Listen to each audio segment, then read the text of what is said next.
busque realmente Exacto. lo que quiere y sea terco. Yo estoy en un trabajo que me permite ser lo que soy, no tengo que ocultar mis tatuajes. Es encontrar ese lugar donde usted no se siente incomprendido o donde usted no se siente una cosa rara, sino es el espacio donde uno fluya. Hoy estamos con Juliana Restrepo Santamaría, fotógrafa, comunicadora audiovisual y multimedial. ¿Es cierto? Sí, señor. Comunicador audiovisual y multimedial, sí. Tenemos una cosa que se llama la ráfaga y son preguntas rapiditas de Respuesta opción. rápida. Sí, bueno, entonces, libro que te haya ayudado a evolucionar algún hábito. A mí me gusta la literatura, más la novela, el cuento. Ok. Y hay un libro clave para mí y es Pedro Páramo de Juan Rulfo. No leo mucho literatura De de autoayuda que le autoayuda, llaman. no, sino que encuentro en las novelas, me Ujú. identifico con algún personaje Las y ese historias. personaje me está ayudando. Ujú. Pues como más desde la ficción. Claro. Entonces Pedro Páramo me ayudó mucho. Hay otro de un escritor de acá que se llama Fernando Tomás González, que se llama Temporal, también me gustó mucho. Bacano. No, es que la literatura misma está plagada de enseñanzas. Sí. De hecho, las historias están construidas de esa manera. Sí. Aprende algo.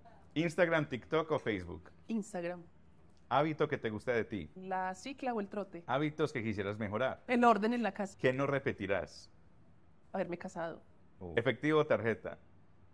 Ambas. Los dos son válidos, sí. Tu último gasto innecesario. No, últimamente compra mucho libro y todos son muy necesarios. Todos son muy Ahí necesarios. está. El mercado, bueno, yo soy así muy fanática de Juan Rulfo y en Mercado Libre encontré una foto de él de este tamaño, un poquito costosa y la compré Ok. porque era una ampliación original, tal Sí. vez esa, pero para mí es muy importante. Exacto. Planear o improvisar. Ambas. Hay momentos en que es clave la improvisación, pero a mí me gusta improvisar cuando tengo algo planeado. Claro. No partir de la nada. Sí. Listo, sigue con la ráfaga. Calor o frío. Ambos. Pues porque es que hay cosas que rico la lluvia, pero a Sí, veces también cuando qué está haciendo rico un el calor sol, cuando- berraco. Pero no es que cuando quiero calor te quiero, cuando hay calor quiero frío. No, a mí, yo me adapto muy fácil a los climas Ah. y me dispongo al clima en el que esté. Bacano. Es una cuestión mental también. Sí, y me ha tocado por ser profe desde Sonsón, que es el frío impresionante de Páramo, a Apartado, que es la zona más caliente, pues entonces. Es cuestión de ser adaptable. Sí, es ¿Dulce o salado? dulce. ¿Listo? Bueno, ¿qué significa el multimedial en comunicador audiovisual? Bueno, hice este pregrado cuando nació en la Universidad de Antioquia. Entonces, digamos que yo lo empecé a hacer por la comunicación audiovisual. Oh. Lo multimedial lo veíamos ya en sexto semestre y en esta época, pues que fue hace mucho tiempo, lo multimedial era diseñar páginas web, hacer multimedia, pues que uno finalizaba o entregaba en un CD, pues que ya es muy obsoleto. Sí. Entonces en ese momento recuerdo que lo multimedial lo viví haciendo un prototipo de página web sobre Joan Miró, el artista. Entonces eso era lo que hacíamos en multimedia, pero yo me quedé más un tiempo en lo audiovisual y ahora en la fotografía. Oh, qué bacano. Es muy curioso esos detalles adicionales que le ponen a los pregrados. Sí. Es como mi carrera fue licenciado en educación básica con énfasis en humanidades y castellano e idioma extranjero, inglés. Ah, un poema. Sí, pero ya me imagino que ya en décimo semestre se aprende el nombre de su carrera. Sí, sí, después de mucho practicarlo. Sí. ¿Cómo ha sido tu experiencia después de haber estudiado esto? Bueno, yo hice mis prácticas en Corantioquia, que es una entidad ambiental, y me quedé allí trabajando, era la comunicadora audiovisual, entonces generaba contenidos en video, pero pues era la época del High 8, entonces eran videos, por ejemplo, de fauna silvestre, Wow. la recuperación de fauna pues que había sido domesticada y ya pues liberada, hacía fotografía también, luego administré la página web, ahí estuve 3 años, luego me cansé un poco como de lo audiovisual, y me fui a trabajar en el Centro de Estudios en Género de la Universidad de Antioquia como comunicadora e investigadora. Y luego retorno a lo audiovisual a través de la docencia. Me proponen ser profesora ahí en la Facultad de Comunicaciones y Filología y eso me reactivó otra vez o me conectó otra vez con lo audiovisual. No. Porque me había como cansado un poco, un tiempo. Entonces, se quema uno. Sí, entonces retorné, pero desde la docencia y sobre todo desde la fotografía, la docencia de la fotografía. Sí, a mí también me encanta mucho la fotografía, pero no profundicé mucho en ese campo, Pues mi primera cámara fue una Canon, la T, pero eso cambió mi perspectiva frente a la creación de contenido. Y luego tuve una Pentax 1000. Pentax Camil.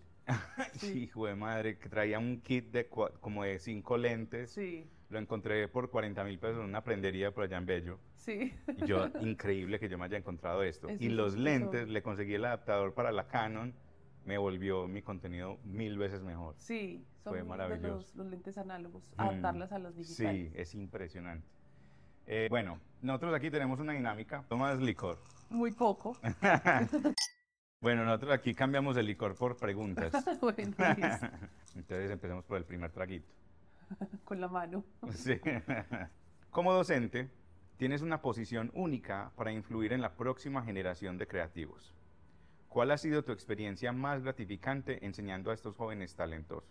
Sí, yo tengo pues como una apuesta por una docencia un poco distinta. Incluso una vez una estudiante me dijo que yo era una profe antiprofe, porque me he ido como inventando una forma de acercarme a estudiantes, como de generarles dudas, generarles ganas de explorar desde el lenguaje que sea. Pues en mi caso es desde la fotografía. Pero a veces ellos deciden más por el video, por el cine, pues sí, el cine digital, bueno, por el que sea, incluso la literatura. Entonces yo les invito mucho a caminar, ¿cierto? A caminar y recordando un poco esto desde la filosofía con los peripatéticos, que era aprendían mientras caminaban. Entonces caminamos mucho, recorremos mucho la ciudad. Pero experiencias gratificantes, pues tengo muchas porque para mí es importante el vínculo que establezco con ellos y con ellas. Porque no es solo como lo que estoy enseñando, sino todo lo que hay alrededor en la vida, tanto del estudiante como de la mía, cuando nos encontramos.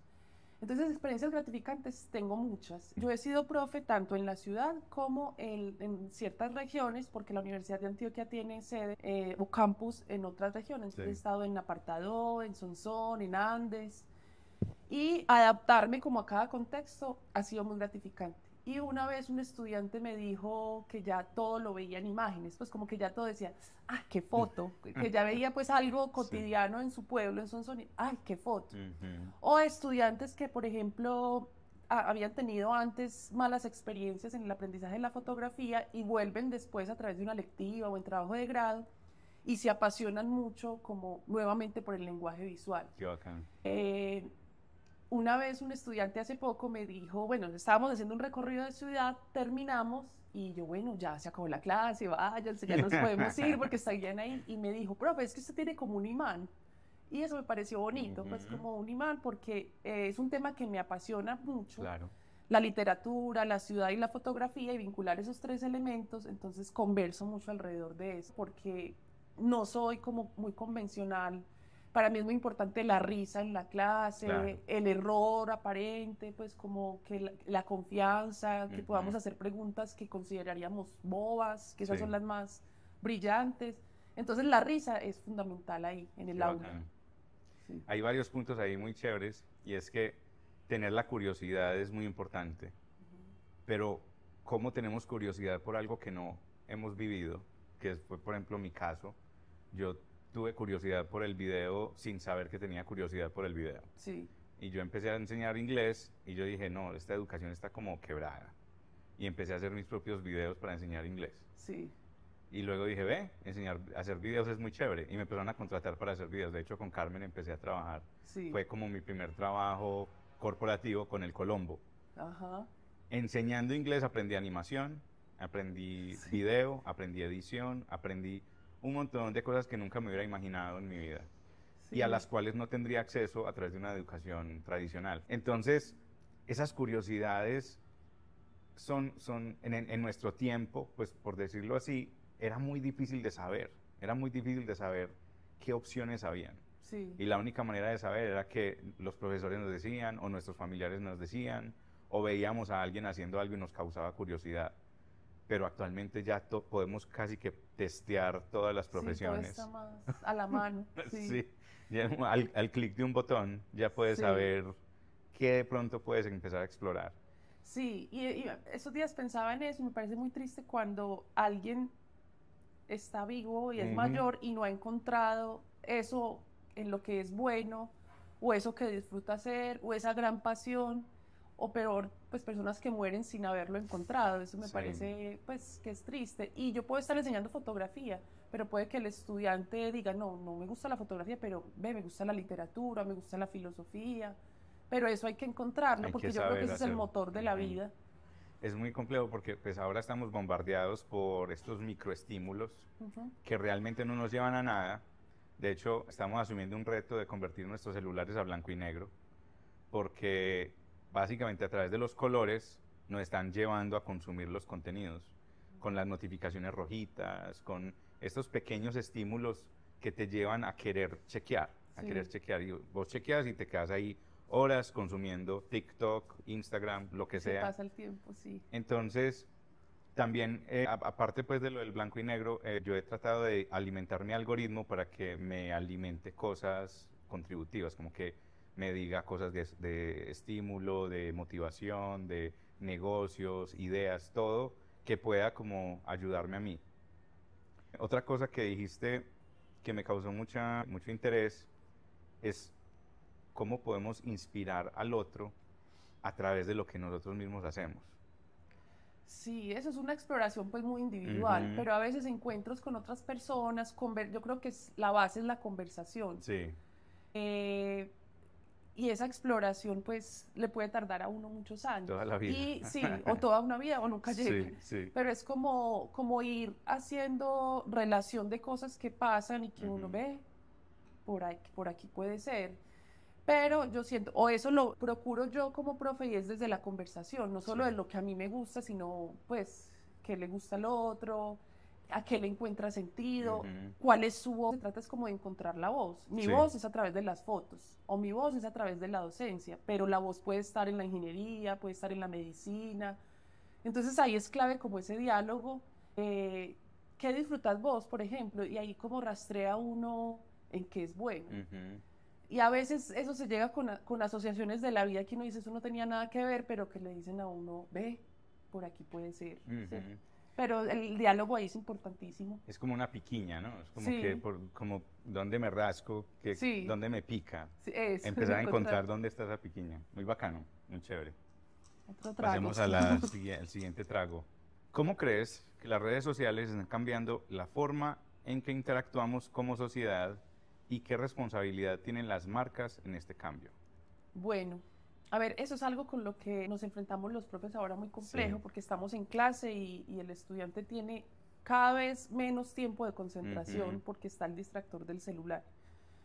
Y el celular sobre todo para llegar a las redes sociales, porque yo he sentido como las redes sociales nos permiten estar en muchas partes al mismo tiempo, o nos permite acercarnos a cosas que están lejanas en un mismo momento, entonces nos distrae mucho. Eso es muy complejo, pues si yo lo hablo desde el aula, desde las clases, pero es también invitarlos, pues por ejemplo, ¿qué estás consumiendo en las redes sociales? Yo les digo mucho en clase, ¿cómo estás invirtiendo en tu capital simbólico? ¿Cuáles referentes son los que a los que te estás acercando? Porque yo en Instagram puedo tener muchos referentes muy diversos, pero también me puedo llenar de referentes donde no hay nada, ¿cierto? Vacíos. Pues mucho contenido muy superficial, muy cosmético, pero que no me lleva a nada.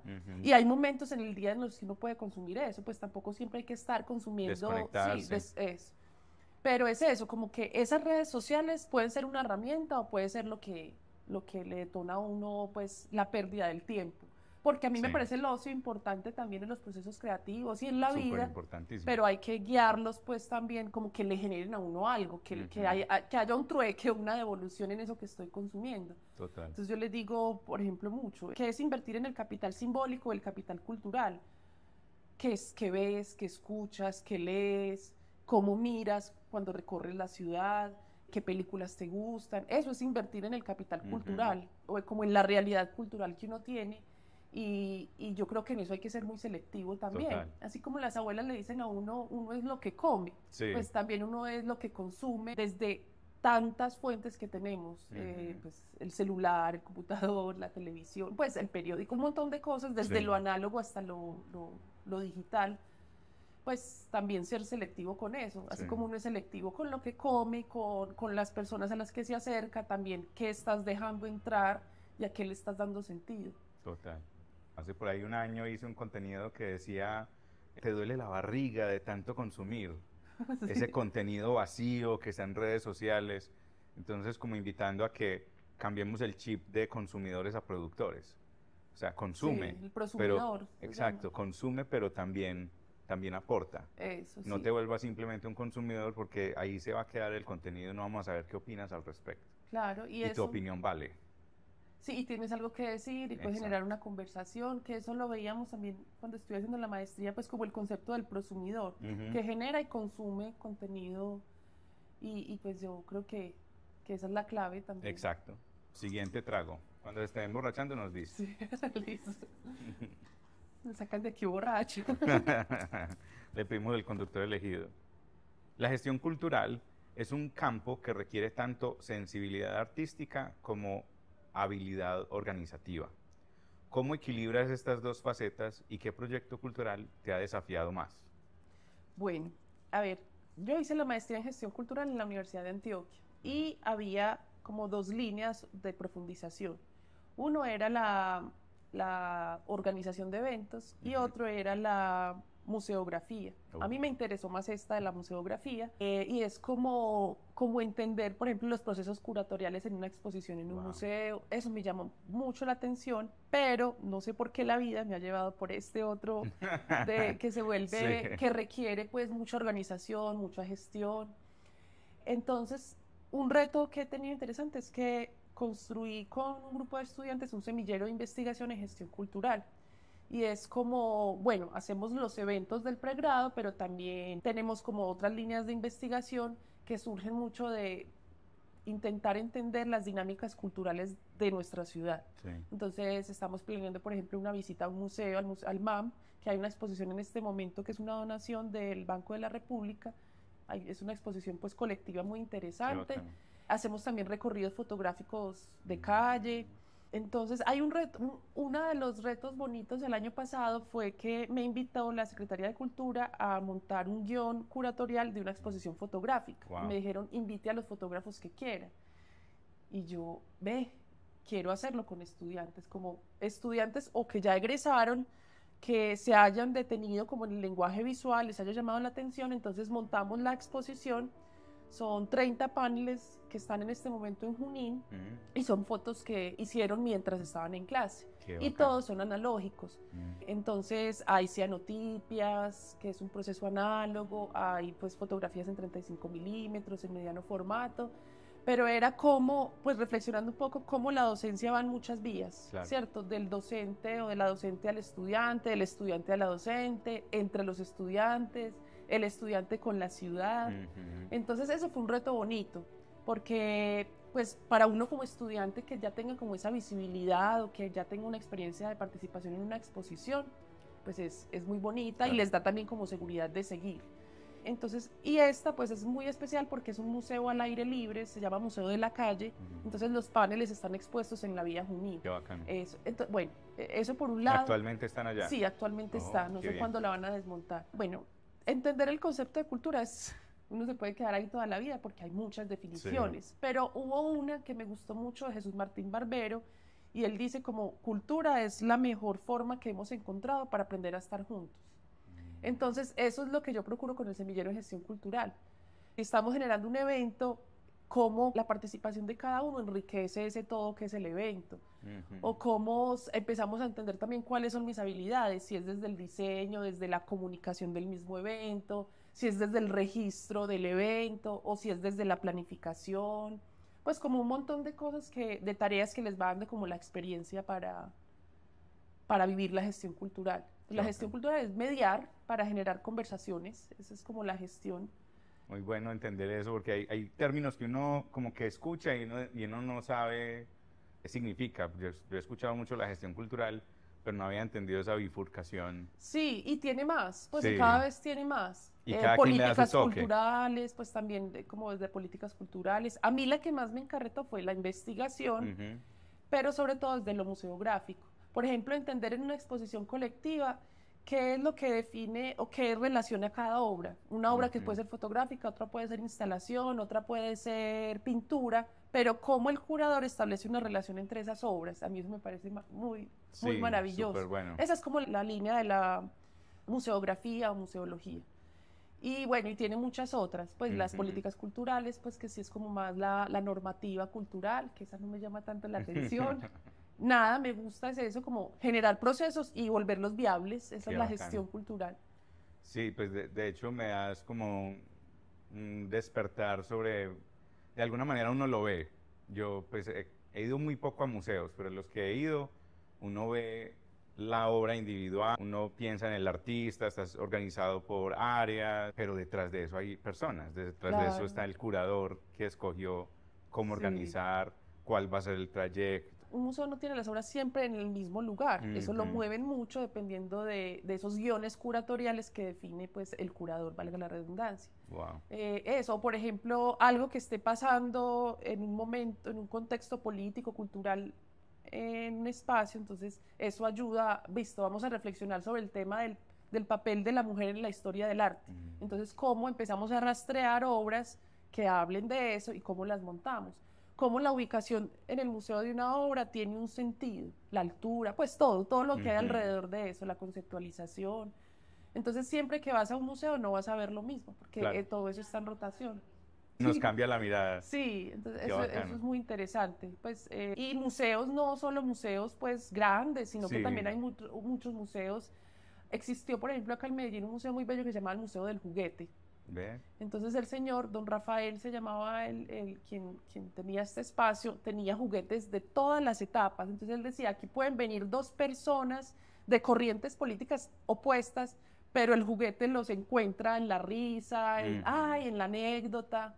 Este museo creo que desapareció, pero era muy interesante. Está el Museo del Coro. Pues es como personas que se han dedicado a la conservación de obras, no necesariamente la obra pues del artista reconocido, sino que empiezan a hacer una preservación. Su propio filtro. Sí, es. Qué bacano. Hasta Arlas María Aguirre, él tiene su museo ahí en el Águila Descalza. Y él es muy calidoso, él es demasiado calidoso para escoger los escenarios. Eso es muy chévere también. Entonces hay pequeños tesoros ocultos en esta ciudad, en todas las ciudades. Sí. Pero en esta ciudad, pues que la habitamos, la vivimos, también hay cositas por descubrir. Listo, siguiente trago. ¿Está lista? Sí. La fotografía no solo es un arte, sino también un medio de narración. ¿Hay una historia detrás de una fotografía en particular que consideres tu favorita o la más significativa? Sí, esa respuesta la tengo súper clara. Antes de la pandemia, un profe me invitó a dar una clase en UPB. Entonces, una de las estudiantes luego me contactó y me dijo que quería una clase conmigo, que si podía ir con su pareja. Era pandemia, entonces yo le dije, listo. Pues uno en pandemia quería hacer muchas cosas. Claro. Pero era en la pandemia cuando ya estábamos saliendo más. Entonces, empezamos a hacer clases, era una clase teórica, otra clase práctica, cuando teníamos pico y cédula que podíamos salir. Coincidimos en el pico y cédula un día, hicimos un recorrido que iniciaba en el Éxito del Poblado, subíamos por la 10, íbamos al Lleras, y la idea de ese recorrido era explorar un concepto que yo les asignaba. Vas a explorar, por ejemplo, el concepto de muda, y vas a hacer una serie fotográfica a partir de ese concepto. Pero hay algo muy bonito en la fotografía y es la serendipia. Uno se encuentra cosas que no estaba buscando. Y eso me pasa mucho cuando salgo. Entonces nos encontramos con un señor que habita en la calle. Él estaba sentado en el piso, muy borracho. Y nos llamó con la mirada. Pues no nos llegamos como te puedo tomar la foto, sino que nos llamó con la mirada y nos sentamos a conversar con él. Entonces su conversación era pues como, tenía un vaivén de emociones. En unos momentos muy eufórico, con la risa, la carcajada, en otros momentos el llanto. Y yo conecto mucho con las historias así, pues como un poquito turbias. Entonces nos sentamos, yo le dije que se le podía tomar una foto, pero tenía la cámara análoga, entonces no se la podía mostrar. Entonces le tomé una primera foto. Luego llegó otro señor y se saludaron de un beso en la boca, el otro señor también muy borracho. ¿Y por qué es mi foto favorita? Porque el señor, el primero con el que nos encontramos, me dice, es que nosotros nos amamos mucho. Porque cuando yo no tengo alcohol, él me da, y cuando él no tiene, yo le doy. Entonces, las tres quedamos como, si esto no es amor, ¿qué es? ¿Cierto? Porque es el amor, no el amor romántico ideal que nos han enseñado, sino que es el amor que nos da supervivencia, que nos ayuda a vivir. Entonces tomé la foto justo en ese momento en el que se besaron y en el momento ya en el que el señor que estaba de pie se paró. Entonces eso es un díptico, que son 2 imágenes, y se llama Amores, que nos llenó a nosotros como de, pues, qué regalo tan bonito nos dijo este señor. Nos quedamos conversando mucho rato con ellos, luego pues yo les dije, listo, tenemos que seguir el recorrido, a mí se me olvidó la pandemia, yo no tenía tapabocas, el señor me abrazó, pues fue como que trascendió todo lo caótico que estamos viviendo, y alguna vez en una clase les mostré esa foto y les conté la historia, y me dice una señora, ve, yo vivo en Laureles y veo mucho a este señor en la calle, y jamás me imaginé que él podría decir algo así. Entonces, esa historia, yo les comparto la imagen, además porque el regalo pues también de lo análogo, con lo análogo se vive la incertidumbre, uno toma la foto pero no sabe si se va a velar, si el rollo falló, si el químico estaba malo. Entonces, que haya salido esa foto fue un regalo impresionante para todos en ese momento. Esa es la foto que más me gusta, que si alguien ve la foto, pues sí, pero detrás, con esta historia detrás, es como, tiene otro sentido. Wow. Entonces, eso me hace como devolver las ganas de fotografía. Sí, la calle le regala a uno cosas muy bonitas. Eso es muy teso, esas oportunidades. ¿No? Yo hablo últimamente mucho de la oportunidad. Y hablamos, no, es que este país no tiene oportunidades, que la economía, un montón de razones que la gente tiene para no intentar. Y yo digo, las oportunidades están ahí, sino que no nos ponemos en la situación de encontrarla. Si tú no hubieras salido ese día, si no hubieras tenido pico y cédula, si no hubieras coincidido con esas personas, si no hubieras estado en esa calle, si no estuviera ese señor ahí, esa foto no se hubiera dado. No existía. Sí, y es como estar muy alerta, o sea, tener como la mirada muy... Y la mirada, despertar. Pues, pero no solo la mirada, sino también la mente. La mente. Como, ves, saber que la oportunidad puede estar ahí, pero uno está tan distraído que la deja pasar. Exacto, o no la reconoce. O no la reconoce. No sabe que es una oportunidad. Una oportunidad no siempre es una foto, no siempre es un papel, no siempre es dinero, no siempre es un empleo. Puede ser, no sé, una caminada, un paso, un tropiezo que te trae una idea, que te trae un pensamiento, que te da ganas de algo. Así sea un arroz con pollo y vas y conoces al que te hizo el arroz con pollo, no sé. A mí me han sucedido cosas así como cadenas, reacciones en cadena que llevan a una cosa que uno ni se imagina. Como por ejemplo algún día ser profesor de inglés y terminar casado con una esa historia pues es hermosa. Sin nunca haber tenido interés en una estudiante, porque yo era súper alejado de mis estudiantes. Fue a través de los años que nos conocimos y fuimos como profundizando hasta que como funciona. Y si uno no se pone en esas situaciones, no va a encontrar la oportunidad. Es estar alerta. Ojos abiertos, mente alerta. Y cámara lista. O a veces no salir con la cámara, también es bueno mirar. Experimentar, vivir. Eso también se me volvió a mí una cuestión, porque yo era el que andaba con la cámara todo el tiempo. Entonces ya me invitaban a los lugares para que tomara fotos. Entonces yo empecé a ir a los lugares sin la cámara. Para que no me cogieran de parche. Sí, a mí me pasa. Me pasa todo el tiempo. Hablando de eso. Incluso pues tomarnos la foto pues en la reunión familiar. Pero usted no es fotógrafa, pues yo sí, pero este no es mi campo. Como los memes. Sí, usted que es fotógrafa, hagámonos una selfie, pero bien, no. Usted que es odontóloga, muélame el maíz. Sí. Bueno. ¿Qué consejo le darías a alguien que está tratando de encontrar la intersección entre su pasión y su profesión? ¿Cómo has hecho tú? Esa respuesta va muy como como finalizamos la respuesta anterior, y es estar alerta. Yo, por ejemplo, cuando estudié comunicación audiovisual, un tiempo quise ser documentalista, otro tiempo quise ser directora de arte, quise ser guionista. Nunca pensé en la fotografía, y llegué a la fotografía fue por la docencia. Porque yo empecé como docente dando un curso que se llamaba Imagen Gráfica y Textual. Luego me dicen que si quiero dar fotografía básica en Sonsón y en Andes. Y yo fotografía vi cuando estaba estudiando, pero sé lo básico. Pero eso me exigió aprender. Entonces, eso me aumentó pues como esa pasión, y yo dije, pues madre, es que la fotografía no solo es un lenguaje, es mi forma de vivir. Pues es como encontré una forma de conocerme, una forma de retarme a través de la fotografía. Por ejemplo, yo soy muy acelerada, inmediatista, quiero ver los resultados ya, quiero tener control de muchas cosas. La fotografía análoga, sobre todo, me enseña a esperar, me enseña que no todo puede depender de mí, a que puede haber un error que hace que la foto no exista. Sí. Esa pasión también me ha generado retos para aprender también otros ritmos. Dar consejos es muy difícil porque son realidad, todos tenemos realidades muy distintas. Hay algo que me funciona a mí que puede que a vos no te funciona, pero es como tener esa claridad, listo, qué disfruto y cómo puedo de esto, es como generar una, no sé, un placer que me invite a aprender más, porque yo creo que la clave está en aprender más. Sí. En la sorpresa que nos generan ciertas cosas, en saber que no lo sabemos todo, y el que no lo sabemos todo es lo que nos hace querer estar vivos. Si ya uno sabe todo, conoce todo, pues ¿para qué seguir viviendo? Pero entonces yo creo que eso, la curiosidad es lo que le motiva a uno. La curiosidad, por ejemplo, de un niño que se sorprende con todo. Sí. A mí me da mucha tristeza cuando llega un estudiante de primer semestre y me dice, no, yo ya sé todo.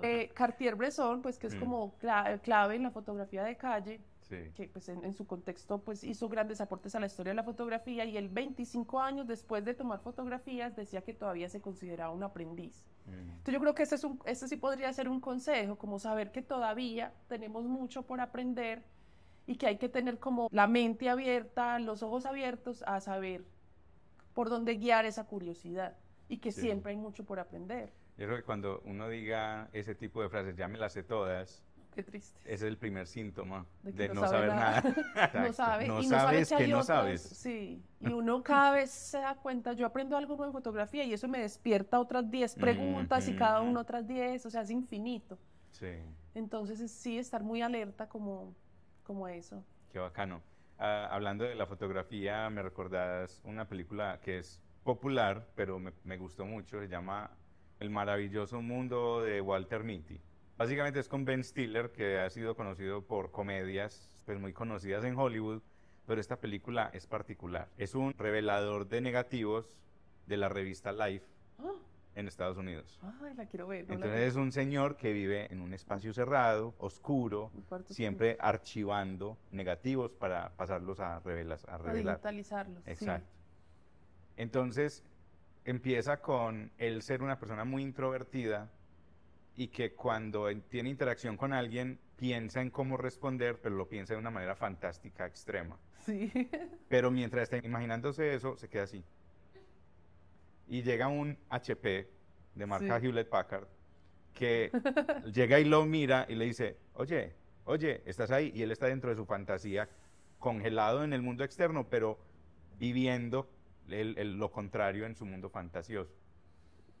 Ay, la quiero ver. Y llega un momento, no te la voy a dañar, pero llega un momento en el que el fotógrafo estrella de Life mandó la última fotografía para la versión impresa de la revista, porque ya la iban a hacer.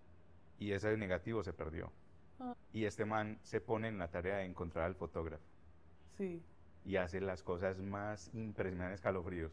Me la he visto por ahí unas 10 veces. Ay, ahorita me dices cómo se llama, que la quiero buscar. Es muy, muy buena, y el final es... Sí. Es impresionante. Es película pop, pero tiene como esa mirada dentro de la fotografía, lo que es la fotografía, qué hace un fotógrafo para lograr lo que logran en ese mundo, y cómo estas personas que están detrás de una gran corporación también son muy importantes en ese aspecto. Sí, la tengo que ver. Muy buena, muy recomendada. Listo, siguiente. A veces, por ejemplo, mientras abres esta pregunta, a veces, digamos, uno tiene una pregunta en la vida. Sí. Y a veces la respuesta llega donde uno menos piensa. Entonces yo creo que es como esa sensibilidad de saber, vi una película y un diálogo, o estaba leyendo un libro y vi una frase que, por ahí es. Sí. De hecho, tengo un libro que se llama Cómo generar ideas. Sí. Lo leí en la universidad en una electiva de creatividad. Era una materia para publicidad y yo estaba estudiando la licenciatura en idiomas, pero me interesó mucho la creatividad porque quería salirme del mundo tradicional educativo. Ese libro abre mentes, es como entiende cómo generar ideas y hazlo voluntariamente. Tu cerebro es una licuadora de ideas, vos le metes información y expulsa otra. Claro. Mezcla, cambia, reorganiza. Hace asociaciones. Y lo hace en el momento, ya sea voluntario si te entrenas para eso, o involuntario también. O sea, tú también puedes llegar, consumir información, hacer otra cosa 3, 2, 1, la idea sale. Sí. Hasta en los sueños, o viendo películas, o consumiendo algún otro tipo de contenido, los libros, los cuentos. Sí, la literatura. Sí. ¿Has utilizado herramientas de inteligencia artificial para mejorar tu proceso creativo? ¿Cuál es tu opinión frente a este tipo de herramientas? Ay.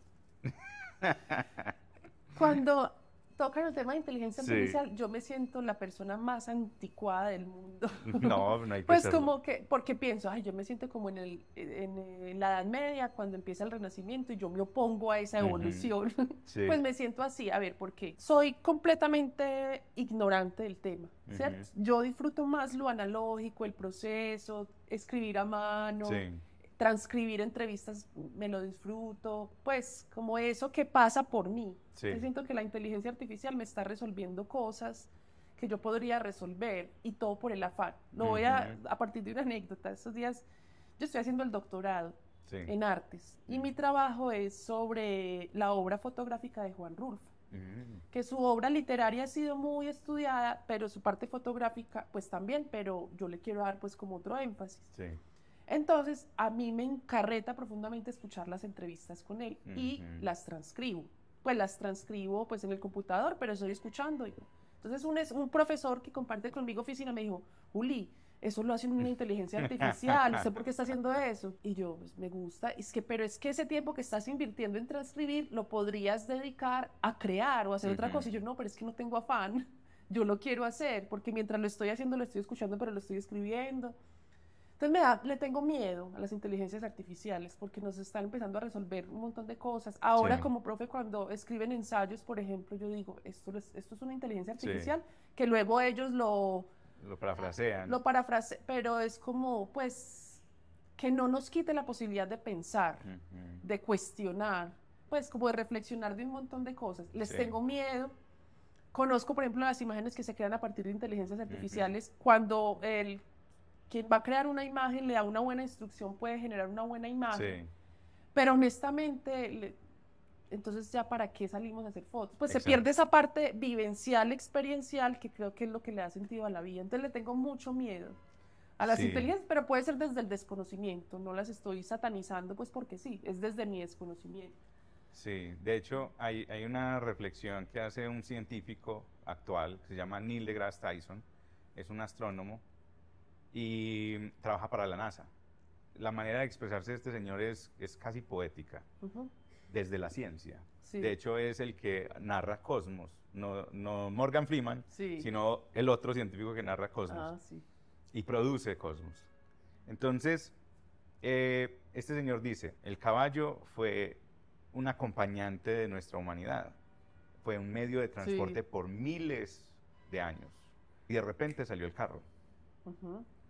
Y utilizan los mismos impuestos de la gente para construir las vías sobre las cuales corre el carro. Entonces, usted, señor pueblo, pague por las vías y pague por el carro. Y ahora el carro es el medio de transporte principal actual. Y el caballo pasó a ser otra cosa que se aísla en pequeños sectores donde la gente que le gusta montar caballo va y monta caballo. Lo mismo pasa con todos estos procesos analógicos. ¿Cierto? Aunque la mayoría de la gente esté haciendo una cosa digital y esté haciendo tal vez 1000 veces lo que alguien hace en lo analógico también va a tener su espacio, justo como los hipódromos, justo como las academias de, ¿cómo se dice? Ecuestres, las academias ecuestres. Para montar a caballo. Ay, no sé yo eso. Ecuestrología, no sé. Entonces, así como existe eso y existe la fotografía y existe la Super 8 para video, o sea, para todo esto hay espacio. De hecho, hay una serie que se llama Sucesión, en inglés Succession en Apple. Esa es grabada en negativo. Es grabada en cinta. Y luego la redigitalizan. Ya, ven, sabía. Es impresionante el proceso y además es costoso, es muy costoso hacer ese proceso, pero los creadores dijeron, lo vamos a hacer. Tenían esa apuesta creativa. Y todavía se graba mucho en negativo, en rollo. Sí, yo creo que ahí me diste pues como la respuesta también, o sea, existen y bien que existan y hay personas que las saben usar súper bien, pero yo seguiré con mi cámara análoga Y es posible que en un momento llegue a hacer uso de las inteligencias artificiales para otra cosa. Sí. De hecho, nosotros las usamos, pero para nosotros es más como un despertador. Sí. Como, listo, ya tenemos esta información. ¿De qué manera podemos mezclarla? Entonces le decimos, danos 10 ideas para mezclar esta información. Entonces nos da 10 títulos, 10 formas diferentes de ver las cosas. He ensayado inteligencia artificial para hacer video, para hacer animaciones. Todavía no está ahí, o sea, está iniciando apenas, pero incluso con estos inicios está abarcando muchas cosas. Está bastante interesante desde un área explorativa más que cualquier otra cosa.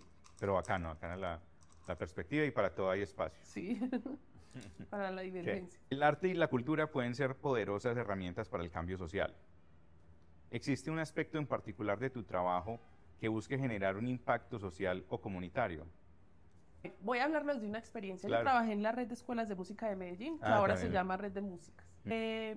Y pues ahí inicialmente estuve en el equipo de comunicaciones, luego fui gestora cultural. Y hubo un proceso que me llamó mucho la atención, que creo que fue lo más valioso que viví allí. Y era generar unos laboratorios creativos con jóvenes que acababan de salir de La Pola. La Pola es como el centro penitenciario de menores. Wow. Entonces, a mí, desde que estudié gestión cultural, creo que fue una compañera que habló del concepto de los no públicos. Los no públicos son esas personas a las que no les llega. Sí. Por ejemplo, alguna vez en Sonsón les dije a los estudiantes, ¿dónde quieren exponer los trabajos finales?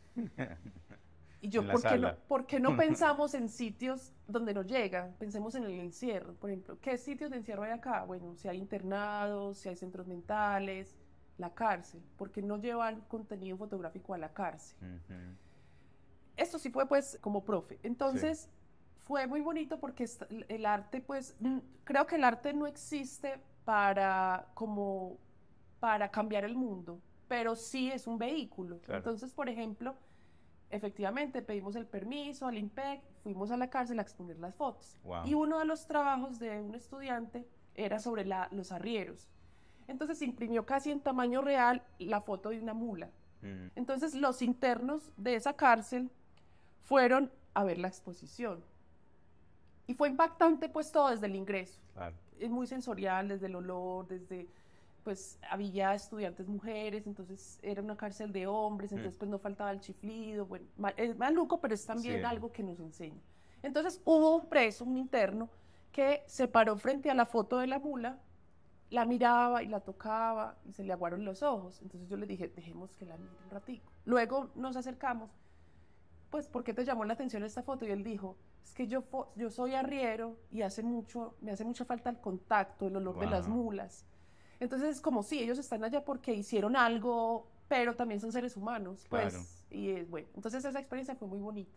Creo que ahí fue el arte en función de algo, ¿cierto? Claro. Otra vez, esto que les decía ahora con La Pola, entonces creamos un laboratorio de creación con personas jóvenes que habían salido de La Pola, que ya egresaron, se nombran egresados, y empezamos con ellos una exploración. Encontramos que les gustaba el rap, que eran muy buenos improvisando, entonces hicimos ellos pues con ayuda de otros músicos se compuso algunas canciones.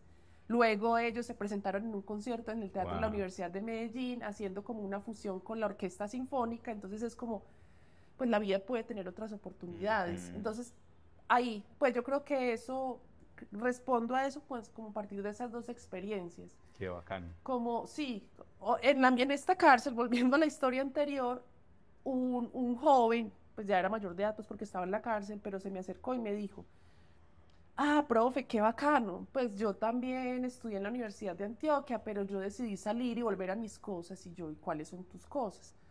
Profe, pues usted sabe, robar, no sé qué. Y yo, pero mira, pues hay otras oportunidades, vuelve a la U, pues como que las segundas, las terceras, las cuartas oportunidades deben existir, y la educación yo creo que es una posibilidad de eso. Claro. ¿Cierto? Yo le digo a mi abuelita que me regaña mucho porque no soy muy católica, y me dice animalito, este animalito que no va a misa, que no se confía. Y yo, abuelita, la forma mía de vivir la fe es la educación. Claro. Yo confío en el cambio, pero lo vivo a partir de la educación y de los procesos culturales.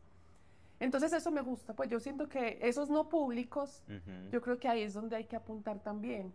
Si no pensara en esto, no me hubiera detenido a conversar con el habitante de calle que estaba ahí y que me contó la historia de amor. Entonces es también, no el arte que le llega a las grandes élites, los museos a los que solo pueden acceder las élites, sino también pensar en que qué bonito que lo que alguien crea se puede acercar a un sinfín de personas. Qué bacán, no, súper bueno. Sí, es que hay demasiados espacios en los que podemos compartir nuestra visión del mundo. Eso, y desde la diferencia eso enriquece mucho. No sentarnos a conversar siempre con personas que tenemos afinidades, gustos similares, sino también sentarnos a conversar con alguien que tiene una postura ética y política en el mundo muy distinta a la mía, eso enriquece mucho. De hecho, eso fue lo que me motivó a hacer esto precisamente. Sí. Pues alguna vez yo tenía conversaciones con mis amigos y yo decía, qué conversación tan bacana. Sí. ¿Por qué no grabé esto? Y tengo conversaciones con todas las personas que conozco, nos sentamos a hablar de la vida, de un montón de cosas que nadie va a entender, nadie va a escuchar, o tal vez alguien está pensando, pero no cree que alguien pueda escuchar o hablar de eso. Sí. ¿Qué nos gusta hablar en la normalidad? Del chisme, del fútbol, de la política, de lo mal que está el país, porque no hablamos de lo otro, de lo otro que nos construye, también, del otro que nos entretiene, que nos apasiona. Hablemos de eso. Y otras cosas es que realmente nuestra educación, pues, por bien o mal, ha quedado como incompleta. Como que nos enseñaron álgebra, nos enseñaron un montón de información que hasta el momento no nos ha sido útil. Sí. Y dónde están nuestras finanzas personales, dónde está precisamente el entender cómo funciona el dinero para no tener que depender de un empleo, de poder hacer esto de lo que estamos hablando, de nuestras pasiones y claro, todo hay un montón de cosas que yo dije, ¿por qué no me enseñaron esto en el colegio? Eso, porque cuando uno lo encuentra como, esto tan útil, debería estar en un manual en básico. El pensum, sí.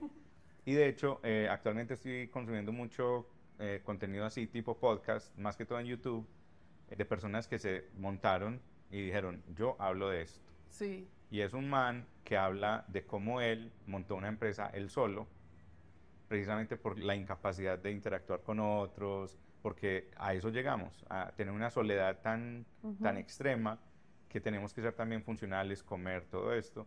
Y el man se dedicó a desarrollar habilidades, a mejorarlas, a compartirlas, creó cursos a partir de todas las cosas que aprendió a hacer y empezó a venderlos y empezó a cobrar por los servicios, por las asesorías y en este momento es un señor que tiene millones y millones de dólares. Y todos los días habla de cómo hizo todo ese proceso. Y habla de eso, de la separación entre los dos modos de educación que hay actual. Sí. La educación formal, que te educa para un empleo, o la educación no tradicional, que te educa para tú vivir tu vida como tú quieres. Claro. ¿Cierto? Y también cómo vas a hacer que las dos cosas funcionen, porque sí necesitamos certificados, necesitamos educación que nos avale un conocimiento, los doctorados, las maestrías, todo esto, pero ¿qué le vas a aportar a esto que estás haciendo? Sí. Que no seas uno más, sino ¿qué le estás aportando tú? ¿Cuál es el valor diferencial? Exacto. También.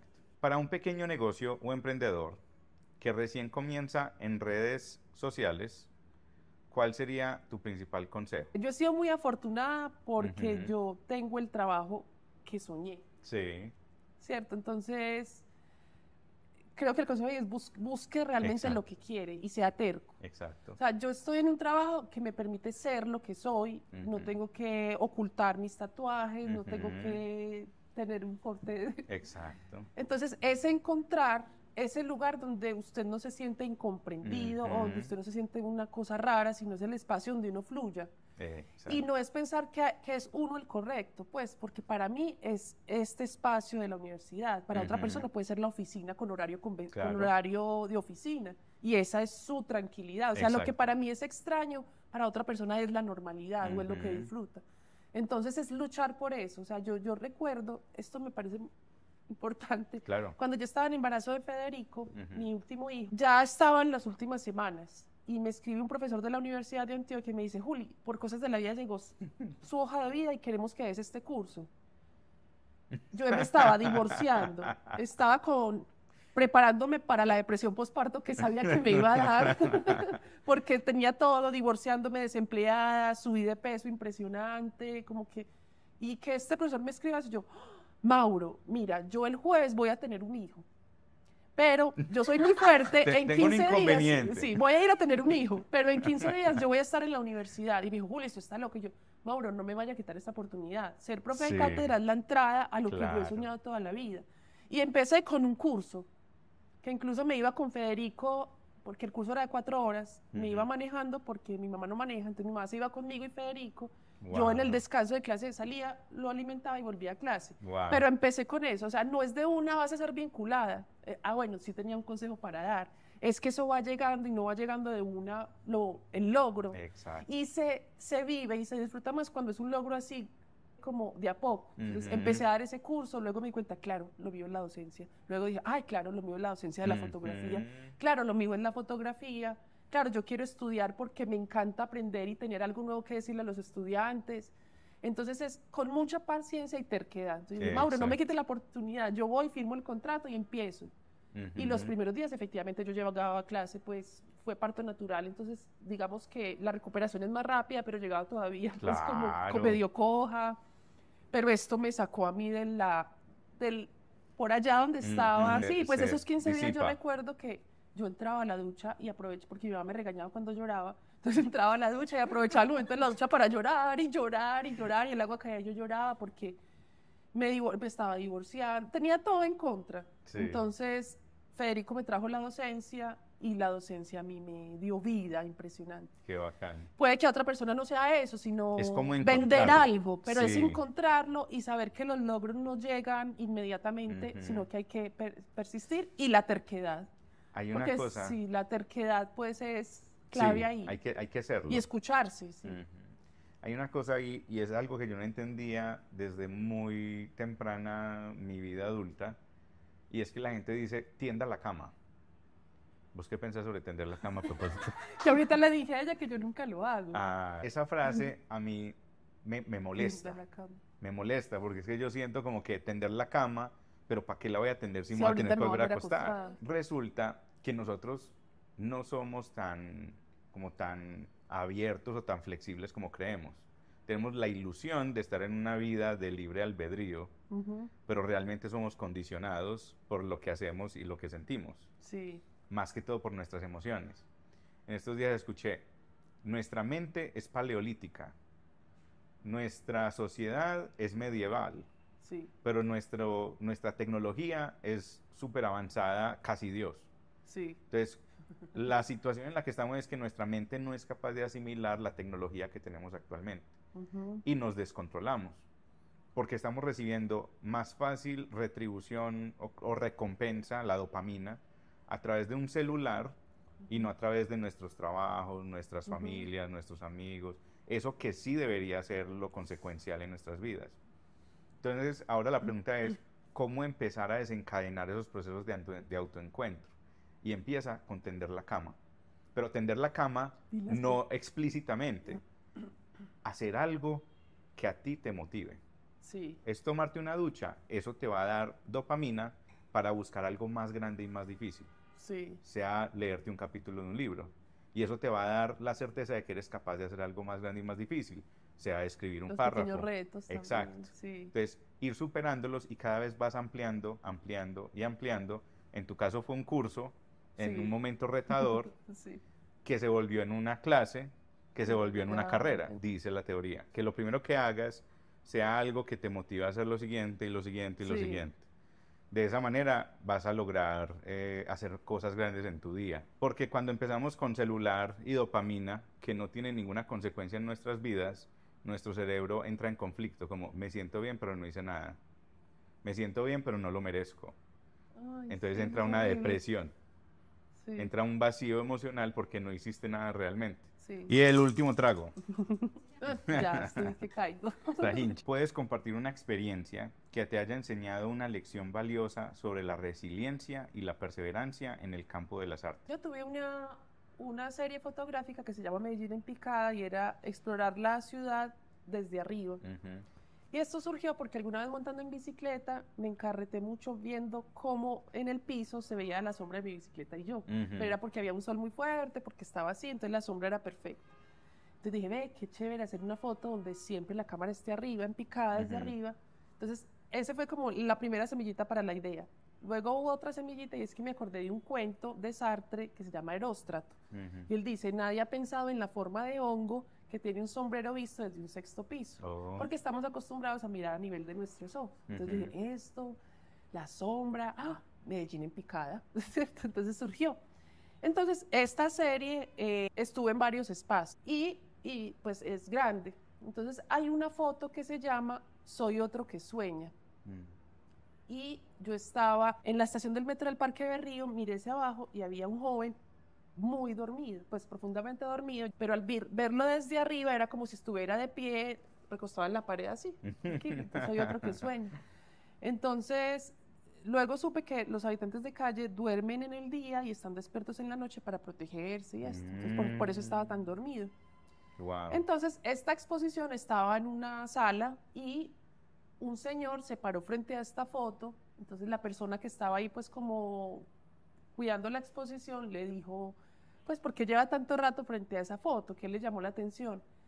Y entonces él le dijo, no, lo que pasa es que yo fui uno de esos soñadores. O sea, fui habitante de calle y ahora estoy viendo la exposición. Creo que esa es una de las experiencias que puede como estar en la línea de esa pregunta. Con los jóvenes de la Pola también se puede sentir esa capacidad de reponer experiencias negativas, y es que cuando ellos estaban en concierto en el Teatro de la Universidad de Medellín y estaba lleno pues de público, ellos decían pues como, es que se puede vivir de otra manera. Pues ya hay dolor, ya hay muchos traumas, ya generé dolor, ya hice daño, pero ahora puedo estar aquí cantándole a un público, contando mis historias dolorosas, pero generando en ellos otras cosas. Sí. No es el arte como tal, es el arte también cuando se enfrenta a un público, cuando el público le da un sentido y el mismo artista le da otro sentido a partir de esa interacción con el público. Sí. Entonces, creo que eso puede sí, ser yo la creo respuesta. que puede estar conectado con lo de la primera acción que lleva a la segunda acción. O sea, porque yo creo que lo que le falta a estas palabras de resiliencia y de perseverancia. O sea, lo que le falta a eso es que no es tanto el tiempo que lo hagas, sino cómo lo haces a través del tiempo. O sea, haz que valga la pena y se amplifique. Y darle un sentido. Exacto, que tenga un sentido, que tenga una proyección y que vayas logrando cosas que te estimulen a ti para seguirlo haciendo. No es hacerlo por hacerlo, es hacerlo con sentido. Sí, y en ese tener que también los procesos tienen un ritmo y que unas veces van muy bien, otras veces pueden decaer, pero que se levantan, pues como los caminos, ¿cierto? Todo. Es como yo monto mucho en bicicleta y es como cuando, listo, yo estoy en una loma y estoy sufriendo, pero sé que va a llegar una bajadita, luego va a llegar un plano en el que disfruto de la pedaleada. Y así mismo pasa en cualquier proceso. Sí.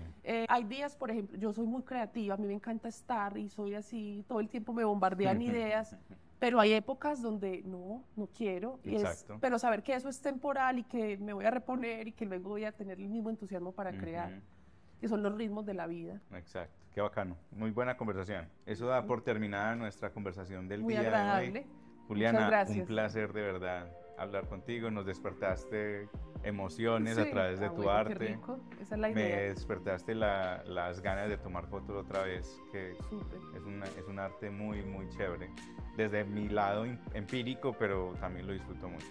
Gracias por la entrevista y porque se nota que fue pensada para mí. Pues como que no es la entrevista que le hago a cualquiera, sino que no sé si indagaron en mi perfil y vieron posibles temas que me interesan. Sí. Muchas gracias. No, muchas gracias a ti. Muchas gracias. Perfecto.